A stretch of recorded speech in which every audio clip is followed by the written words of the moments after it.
Hello दोस्तों, exam preparation के YouTube channel पर मैं प्रियंका एक बार फिर से आप सभी का स्वागत करती हूँ। UPPSC RO topic wise previous year question में आज हम लोग फिर से हिस्ट्री के क्वेश्चन सॉल्व करने वाले हैं। इससे पहले काफ़ी सेट मैंने सॉल्व कराए हुए हैं हिस्ट्री के क्वेश्चन। अगर आपने नहीं देखे हैं तो उनको भी प्लेलिस्ट में जाकर के चेक कर लेंगे तो आपको सारी सीरीज़ मिल जाएंगी। उसके साथ साथ आप देखेंगे कि ज्योग्राफी, यूपीजी के, एनवायरनमेंट, साथ में पॉलिटी, इन सभी सब्जेक्ट्स को भी कवर कराया गया है। आपको दोपहर 1 बजे वाली क्लास भी नहीं मिस करनी है। अगर आप यूपीपीएससी के किसी भी एग्ज़ाम की प्रिपरेशन कर रहे हैं, लाइक यूपीपीसीएस 2024 का प्री वाला एग्ज़ाम, आरओ 2023 या फिर अपर निजी सचिव जो कि एपीएस की वैकेंसी है, इन सभी एग्ज़ाम को टारगेट करते हुए लेटेस्ट ट्रेंड और पैटर्न के अनुसार आपको जीएस की प्रिपरेशन कराई जा रही है। तो दोनों ही क्लास मिस ना करें। चलिए स्टार्ट करते हैं आज के अपने प्रश्नों को। आज का पहला प्रश्न है, निम्नलिखित शासकों में से किसके लिए एका ब्राह्मण प्रयुक्त हुआ है? इसके लिए ऑप्शन ए है पुष्यमित सुंग, बी ऑप्शन है खारवेल, सी है गौतमी पुत्र शातकर्णी या फिर सुशर्मन। तो याद कर लीजिए, एका ब्राह्मण जो प्रयुक्त हुआ है ये गौतमी पुत्र शातकर्णी जो कि सातवाहन वंश के शासक रहे हैं, इनके बारे में प्रयोग किया गया है। नासिक प्रशस्ति एक इंस्क्रिप्शन था, उसमें इसका नाम लिया गया है। किस प्रकार से? एका ब्राह्मण लिखा गया है। सातवाहन वंश के ये शासक हैं गौतमी पुत्र शातकर्णी। ऑप्शन सी करेक्ट होगा। अगला प्रश्न है, समुद्रगुप्त के प्रयाग प्रशस्ति वाले स्तंभ पर निम्नलिखित में से किसका लेख मिलता है? ए है जहांगीर, बी है शाहजहां, सी है औरंगजेब या फिर डी है दारा शिकोह। तो देखिए, समुद्रगुप्त की जो प्रयाग प्रशस्ति वाला स्तंभ है, इसको इलाहाबाद स्तंभ के नाम से भी जानते हैं। समुद्रगुप्त के जो दरबारी कवि थे हरिसेन, इन्होंने प्रयाग प्रशस्ति की रचना की थी। अब यहाँ पर देखेंगे, इसमें जहांगीर के बारे में भी उल्लेख मिलता है। ऑप्शन ए यहाँ पर करेक्ट हो जाएगा। ठीक है, बढ़ते हैं अगले प्रश्न की ओर। निम्नलिखित में से कौन सा सही सुमेलित नहीं है? दो सूची दी गई हैं, एक तरफ कुछ वंश दिए गए हैं और उनसे रिलेटेड उन्होंने कौन से सिक्के जारी किए, कॉइन्स जारी किए, उनके बारे में सूचना है। जैसे पहला ऑप्शन है, कुषाण ने स्वर्ण एवं ताम्र चलाए। ठीक है, सिक्के की बात हो रही है। बी गुप्त है, स्वर्ण और रजत। सी सातवाहन है, उसमें स्वर्ण दिया गया है। और डी है कलचुरी, इन्होंने स्वर्ण, रजत और ताम्र चलाए। तो देखिए, यहाँ पर गलत क्या दिया गया है, सही सुमेलित नहीं है क्वेश्चन पूछा गया है।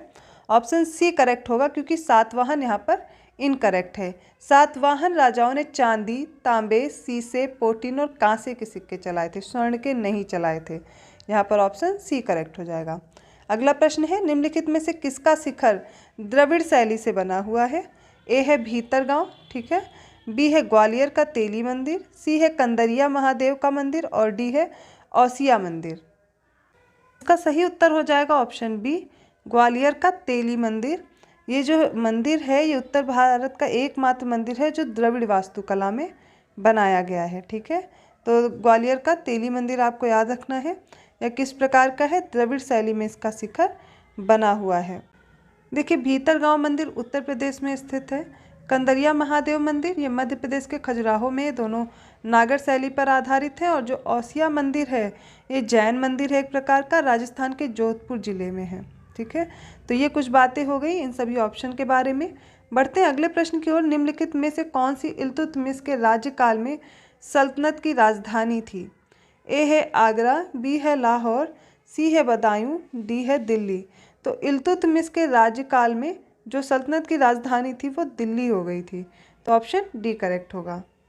इसका शासनकाल याद कर लीजिए, 1211 ईस्वी से 1236 ईस्वी तक इसने शासन किया था। ठीक है, कुतुबुद्दीन ऐबक का दामाद था। कुतुबुद्दीन ऐबक के बाद ही इसका शासन आता है। चलिए आगे बढ़ते हैं।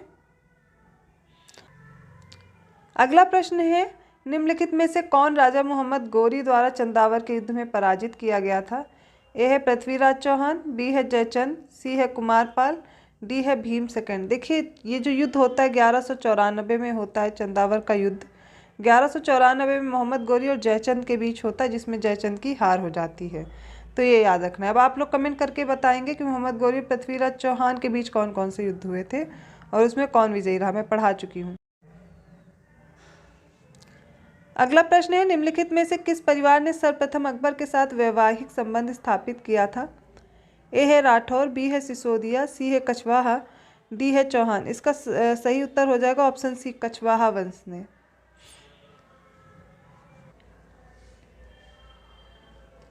नेक्स्ट क्वेश्चन है, सूची 1 को सूची 2 से सुमेलित करना है। एक तरफ गवर्नर्स दिए गए हैं, दूसरी तरफ उनका समय दिया गया है, कार्यकाल दिया गया है। आपको इन्हीं दोनों सूची को सुमेलित करना है। इस टॉपिक को मैंने बहुत अच्छे से डे वाइज सीरीज़ में कराया है। सभी गवर्नर जनरल, सारे वायसराय कराए गए हैं। सारी महत्वपूर्ण घटनाओं को मैंने एक साथ कवर कराया है। जिन्होंने भी वो वीडियो नहीं देखा है तो प्लीज़ आप डे वाइज सीरीज़ ज़रूर फॉलो करिए, ऐसे प्रश्न आसानी से हल हो जाएंगे। सबसे पहले सूची 1 में हॉकिंस दिया गया है, टॉमस रो है, मनुची है, रॉल्फ फिश है। अब इसमें देखिए इनका समय दिया गया 1615 से 1619, दूसरा है 1608 से 1611, 1585 से 1586, 1500। तो जो विलियम हॉकिंस है, ठीक है, ये सबसे पहले आया था। अब इसकी डेट याद रखिए, 1608 से 1611। और इससे भी पहले आया था टॉमस रो, जो कि सबसे पहले देखिए इसका टॉमस रो का कार्यकाल है। तो इसमें विलियम हॉकिंस को याद करिए, ये रहेगा 1608 से 1611। फिर टॉमस रो का समय याद करिए 1615 से 1619। मनुशी का याद रखना है 1653 to 1700। और रॉल्फ फिश का याद रखिए 1585 से 1586। ऑप्शन हो जाएगा बी 2143। अगले प्रश्न की ओर बढ़िए। निम्नलिखित में से किसने महाभारत का फारसी में अनुवाद किया था? बहुत इंपॉर्टेंट क्वेश्चन है और बार बार रिपीट भी होता है। ऑप्शन ए है अब्दुल कादिर बदायूनी, ऑप्शन बी है अबुल फजल, ऑप्शन सी है निज़ामुद्दीन अहमद और ऑप्शन डी शेख मुबारक। इसका सही उत्तर होगा अब्दुल कादिर बदायूनी ने महाभारत का फारसी में अनुवाद किया था। ऑप्शन ए करेक्ट है। अगला प्रश्न है, निम्नलिखित में से किसका मकबरा भारत के बाहर स्थित है? ऑप्शन ए है हुमायूं, ऑप्शन बी है औरंगजेब, ऑप्शन सी है जहांदार शाह और ऑप्शन डी है जहांगीर। तो इसमें याद रखिए जहांगीर का जो मकबरा है वो लाहौर में है। इसके अलावा हुमायूं का दिल्ली में है, औरंगजेब का औरंगाबाद में है और जहांदार शाह का भी दिल्ली में है। तो ये इनके मकबरे हैं, जहांगीर का बाहर है भारत से। ऑप्शन डी करेक्ट होगा। अगला प्रश्न है, असम में सर्वप्रथम चाय कंपनी की स्थापना कब हुई थी? 1835 ईस्वी में, 1837 ईस्वी में, 1839 ईस्वी में या फिर 1841 ईस्वी में? तो असम में सर्वप्रथम चाय कंपनी की स्थापना हुई थी 1839 ईस्वी में। अगला प्रश्न है, 1857 के विद्रोह के दौरान बहादुर शाह ने माफ़ कीजिएगा किसे साहबे आलम बहादुर का खिताब दिया था? ए है अजीमुल्ला, बी है बिरजिस कादिर, सी है बख्त खान, डी है हसन खान। जिन्होंने भी 1857 का विद्रोह नहीं पढ़ा है, डे वाइज सीरीज़ में प्लेलिस्ट बनी हुई है, उसको ज़रूर कंप्लीट करें क्योंकि पूछा जाता है, हर बार प्रश्न आता ही यहाँ से, तो ये टॉपिक बिल्कुल भी मत छोड़िए। इसका सही उत्तर हो जाएगा साहबे आलम बहादुर बोला था बख्त खां को, ठीक है। ये किसने कहा था? बहादुर शाह ने कहा था 1857 के विद्रोह के समय। अगले प्रश्न में दो सूची दी गई है, दोनों को आपस में मेल कराना है। कैसे? एक तरफ आपको कुछ स्थान दिए गए हैं और वहाँ पर कौन कौन सी मतलब यूरोपियन कंपनीज थी, ठीक है, उनके बारे में। तो पहली सूची में पौंडीचेरी है, गोवा है, ट्रंकेबार है और मद्रास है। दूसरी सूची में डच है, सेकंड फ्रेंच है, थर्ड पुर्तगीज़ है और फोर्थ है डेनिश, ठीक है। तो देखिए जो पौंडीचेरी वाला क्षेत्र है ये फ्रेंच के अंडर आता था। गोवा का सभी ने याद कर रखा है, पोर्तुगीज़ का है, ठीक है। और ट्रंकेबार का याद रखना है, डेनिश, और मद्रास में डच रहते थे। तो ये इनसे रिलेटेड कुछ स्थान है, बहुत इंपॉर्टेंट है, इनको तैयार रखिए। इन्होंने अपना मुख्यालय भी यहाँ स्थापित करा था। तो ये लिस्ट आपको बहुत अच्छे से याद रखनी है। यहाँ पर ऑप्शन ए करेक्ट होगा, 2, 3, 4, 1। अगला प्रश्न है, एक कथन दिया गया, दूसरा उसका कारण दिया गया है। ऑप्शन ए है जवाहरलाल नेहरू ने दूसरे गोलमेज सम्मेलन 1932 ईस्वी में भारतीय राष्ट्रीय कांग्रेस का प्रतिनिधित्व किया था। इसका कारण दिया गया क्योंकि गांधी इरविन समझौता 1931 में भारतीय राष्ट्रीय कांग्रेस का दूसरे गोलमेज सम्मेलन में भाग लेना अंतर्निहित था। अब इसमें बताना है कौन सा कथन सही है, कथन या कारण सही है, क्या इसका एक्सप्लेनेशन कर रहा है या नहीं। तो इसी प्रकार के कूट दिए गए हैं। अब इसका उत्तर आपको याद रखना है। द्वितीय गोलमेज सम्मेलन स्टार्ट होता है 7 सितंबर 1931 से दिसंबर 1931 तक रहता है। इसमें कांग्रेस की तरफ से एकमात्र प्रतिनिधि जाते हैं गांधी जी। तो यहाँ पर जो पहला स्टेटमेंट है वो पहले ही गलत हो जाता है। अब जो इसमें दूसरा स्टेटमेंट है, गांधी इरविन समझौता 1931 में भारतीय राष्ट्रीय कांग्रेस का दूसरे गोलमेज सम्मेलन में भाग लेना अंतर्निहित था। तो यहाँ पर पहले कथन गलत दिया गया है, लेकिन जो कारण है वो सही दिया गया है। ऑप्शन डी करेक्ट होगा। बढ़ते हैं अगले प्रश्न की ओर। अगला प्रश्न है सूची 1 को सूची 2 से सुमेलित करना है। यहाँ पर एक तरफ क्रांतिकारियों के नाम है और दूसरी तरफ उनके स्थान दिए गए हैं, जैसे कि नाना साहब, नवाब हामिद अली खान, मौलवी अहमदुल्ला और मनीराम दीवान। इनके स्थान पर दिया गया है ये कहाँ कहाँ से इन्होंने क्रांति स्टार्ट की थी। दिल्ली, कानपुर, लखनऊ और असम। देखिए नाना साहब कानपुर से थे। इसके बाद नवाब हामिद अली खान को आपको याद रखना है, ये दिल्ली से। उसके बाद मौलवी अहमदुल्ला, इनका याद रखिए आप, लखनऊ से थे, ये बेगम हजरत महल के साथ में। और मनीराम दीवान असम से थे। ये 1857 के विद्रोह के समय की बात की जा रही है कि किन्होंने किस, मतलब ये जो क्रांतिकारी हैं इन्होंने किस स्थान से विद्रोह का प्रारंभ किया या कहाँ से नेतृत्व कर रहे थे। तो ये नेतृत्वकर्ता के नाम जरूर याद रखिए। ऑप्शन डी करेक्ट होगा यहाँ पर। अगला प्रश्न है निम्नलिखित विवरण पर विचार कीजिए। 1853 में जन्मे ये पश्चिम भारत के पारसी थे। ये इंडियन स्पेक्टेटर तथा वॉइस ऑफ इंडिया के संपादक थे। ये एक समाज सुधारक थे और सम्मति आयु अधिनियम 1891 के पक्ष में प्रमुख संघर्षकर्ता थे। देखिए यहाँ पर सबसे पहले आपको याद करने का तरीका क्या, जिन्होंने भी मेरे साथ प्रेस हो गई, पत्रिका हो गए, समाचार पत्र हो गए, सारे मैंने कंप्लीट करा दिए। अगर आपने वो अच्छे से पढ़ा तो यहाँ पर आसानी से आप आंसर ढूंढ लेते। इंडियन स्पेक्टेटर और वॉइस ऑफ इंडिया के संपादक BM मालाबारी थे।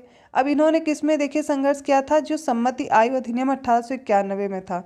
सम्मति आयु अधिनियम जो बालिकाओं की जो कम एज में शादी हो रही थी उसी के लिए था कि एक निश्चित एज निर्धारण किया जाए, यहाँ पर एक डेफिनिट एज होनी चाहिए शादी के लिए, वो सम्मति आयु अधिनियम में आता है। तो आगे बढ़े। अब इस क्वेश्चन का आंसर क्या हो जाएगा, बी। अब इस अधिनियम के तहत हुआ क्या था कि जो 12 वर्ष से कम की आयु की कन्याएं थीं उनके विवाह के लिए रोक लगा दी गई थी। तो एज ऑफ कंसेंट एक्ट इसको इंग्लिश में बोलते हैं, सम्मति आयु अधिनियम। इसके अलावा इसके बाद आता है शारदा अधिनियम, वो भी याद रखिए। उसमें क्या होता है कि इस अधिनियम के तहत जैसे बालक हो गए वो 14 वर्ष की आयु से कम बालिका नहीं होनी चाहिए और जो यहाँ पे बालक होंगे वो 18 साल के, ठीक है, ये निर्धारित किया गया था। शारदा जो अधिनियम है वो आया था, समाज सुधारक थे हरविलास शारदा, इनके प्रयास से हुआ था 1930 में। इसके अलावा और भी कुछ अधिनियम है जो मैं आगे डे वाइज सीरीज़ में कंप्लीट कराऊंगी। यहाँ के लिए ये इन्फॉर्मेशन आपकी हो गई। चलिए आगे बढ़ते हैं। फिर है प्रश्न, अगस्त 1925 में सेंट्रल लेजिस्लेटिव असेंबली का अध्यक्ष निम्नलिखित में से कौन था। CR दास, मोतीलाल नेहरू, MR जयकर या विट्ठल भाई पटेल। तो सेंट्रल लेजिस्लेटिव असेंबली के 1925 में अध्यक्ष थे विट्ठल भाई पटेल। ऑप्शन डी करेक्ट है। अगला प्रश्न है निम्नलिखित संस्थाओं पर विचार कीजिए। पहला है बंग भाषा प्रकाशिका सभा, सेकंड है लैंड होल्डर्स सोसाइटी, थर्ड है Bengal British India society, fourth है इंडियन लीग। अब इनमें से बताना है, इनको कालानुक्रम में लगाना है अर्थात क्रोनोलॉजिकल ऑर्डर में। अब इनका डेट पता होगा तभी आप कर पाएंगे। तो बंग भाषा प्रकाशिका सभा, इसकी जो स्थापना होती है 1836 में कलकत्ता में। ये सब मैंने कंप्लीट करा दिया बट फिर भी मैं आप लोग को एक्सप्लेन कर दे रही हूँ, 1836 में। उसके बाद बात करते हैं लैंड होल्डर सोसाइटी की, ठीक है, इसकी डेट याद रखिए 1838। फिर है बंगाल ब्रिटिश इंडिया सोसाइटी, अब इसकी भी स्थापना आप लोग याद कर लीजिए, इसकी हो जाती है 1851। लास्ट है इंडियन लीग 1875। चलिए अरेंज कर देते हैं अब इसको। तो इसका सही उत्तर हो जाएगा 1 2 3 4। डेट भी मैंने बता दिया, आप साथ में इसको लर्न कर सकते हैं। अगला प्रश्न है निम्नलिखित युग्मों में से कौन सा सही सुमेलित नहीं है। सबसे पहले देखिए ए है VD सावरकर और the Indian war of independence, इनकी रचना का नाम दिया गया, पुस्तक का नाम। बी है RC मजूमदार, इनका दिया गया द सिपाही mutiny and revolt of 1857। Next है राधा कमल मुखर्जी, अवध हिंद रिवोल्ट 1857 to 1858 दिया गया है। फिर है SB चौधरी इनका दिया गया है द इंडियन म्यूटिनीज 1857 to 1859। अब इसमें बताना कौन सा सही सुमेलित नहीं है, थोड़ा आगे पीछे हो गया, उसको मैंने सही से बता दिया है, आप उस तरह से मैच करेंगे। तो VD सावरकर की सही दी गई है the Indian war of independence. Second है RC मजूमदार, इनकी है द सिपाही mutiny and revolt of 1857। Next है अवध हिंद रिवोल्ट, ये है रुद्रांशु मुखर्जी की। ठीक है, किसकी? रुद्रांशु मुखर्जी की है, राधा कमल मुखर्जी की नहीं है, यही गलत है और यही सही उत्तर हो जाएगा ऑप्शन सी। और एस.बी. चौधरी की कौन सी है? The Indian mutinies 1857 to 1859। I hope यहाँ तक मैंने जो प्रश्न आपको कराए हैं वो आपको अच्छे से समझ में आए होंगे। बेहतर ढंग से मैंने उनकी डेट और बाकी चीज़ें एक्सप्लेन करने की कोशिश की है। तो वीडियो को लाइक करना मत भूलिएगा, चैनल को सब्सक्राइब ज़रूर कर लीजिए और बेल आइकन भी प्रेस कर दीजिए। अदर वीडियोज़ के आपको नोटिफिकेशन आसानी से मिलते रहेंगे। तो ऐसे ही और क्वेश्चन के साथ मिलती हूँ मैं नेक्स्ट वीडियो में। तब तक के आप लोग इन सभी क्वेश्चंस की प्रैक्टिस करते रहिए। जिन्होंने भी पिछले वीडियोस नहीं देखे, इस चैनल पर प्लेलिस्ट बनी हुई है, तीनों प्लेलिस्ट को आपको फॉलो करना है। उनमें दिए गए जो भी टॉपिक्स हैं या जो भी प्रीवियस ईयर क्वेश्चन है उन सबको प्रिपेयर करना है।